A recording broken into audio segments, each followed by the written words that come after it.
За миний хувьд бол эрүүл амьдралын хэв маяг гэдэг бол хамгийн чухал энэ амьдралыг авардаг зүйл. Ерөөсөө зөв амьдралыг хэв маяг болгож ийж та эрүүл сайхан амьдрах болно. Тэгэхээр юунаас эхлэх вэ гэвэл мэдээж нойрноос эхэлнэ. Тэгэхээр шөнийн бүтэн нойроо бол маш сайн авах хэрэгтэй. Нүд одоо жишээлбэл нээгдээд хамгийн түрүүнд хүн одоо энэ бие руугаа юу хийх ёстой вэ гэвэл ерөөсөө л шингэн зүйлийг маш сайн хийх ёстой. Тэгээд миний хувьд бол маш их хөлөрдөг, маш их ус уудаг.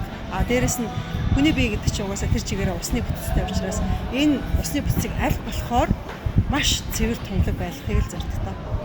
Яг энэ усыг үстэй би анх сая шооны үеэр уусан байхгүй юу? Одоо ерөөхдөө бид нар ч маш их бах иддэг шүү дээ, тий. Тэгээд хотоодны тэр одоо хүчлэлэг нь Монгол хүнийх угаасаа маш өндөр байдаг гэдэг байна. Тэгэхээр яг үнэхээр Монгол хүмүүстэй зориулсан юм арай нэг тийм нөгөө шүтлэгийн тийм ус яг гарах хэрэгтэй байхгүй. Тэгэхээр миний бодлоор бол маш зөв бүтээгдэхүүн гэсэн гэж үзэж байна.